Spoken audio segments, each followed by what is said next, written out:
Hello and welcome once again. This is Weapons Left bringing you another audio commentary, this time from the Avalon MSL 2009. Today I have for you none other than Jaedong versus Canata.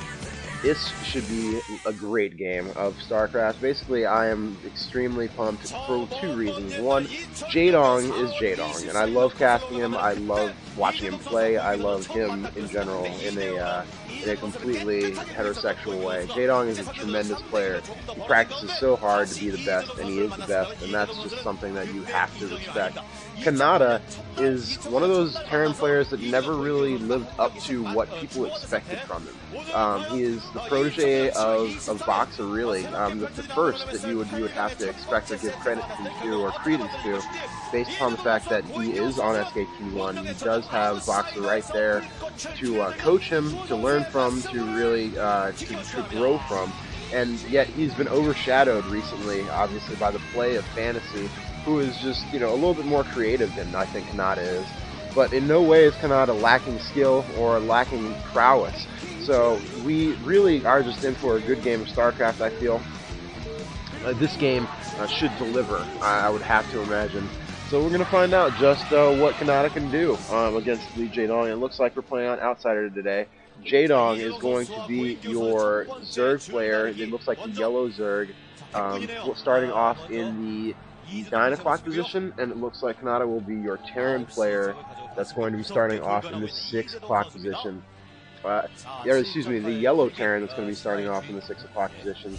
I guess we're going to give Jaedong kind of a fake yellow, or more of a tofu color. So we're going to find out really quickly whether or not, it looks like Jaedong is actually scouting in the correct direction with his Overlord as well. So we're going to find out what type of strategy these two decide to bring to this map. Outsider is very flexible. It actually, I think, gives a little bit of an advantage to the Zerg players because of the fact that you have the double gas expansion and things of that nature that would allow you to basically move up the tech tree and produce those high gas units that Zerg can really take advantage of. It allows for lots of Mutos production, Devourers, and should it go that long, Ultralists.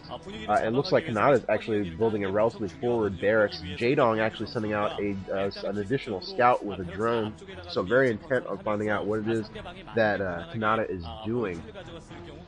So, yeah, which is not entirely surprising. It looks like he has reached that the third scouting position in this 3-player map, so he's going to bring that drone down now, knowing that Canata is in the 6 o'clock position.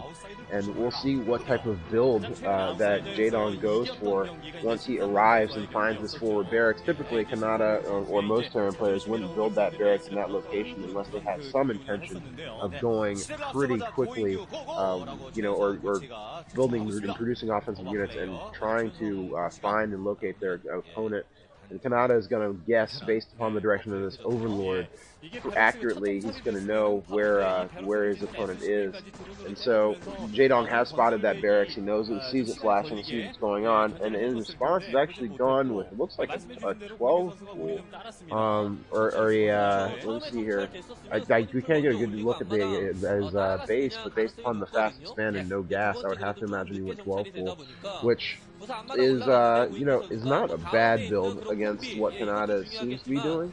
I have to imagine, though, that there's going to be a lot of early aggression from Canata, and I'm just curious to see if Jaedong can be able to hold that off in this first set here in this quarterfinals. That's 2 Marines headed already to Jaedong's base, and I believe that he has an SCV there for support. Here we go. We're going to see more than likely a bunker rush of this very, very SKT1 style aggressive Marine play. Jaedong, on the other hand, is gone for his gas and his pool, so at this point he does not have anything to defend this, and he looks like he's bringing drones off the line to try and counter.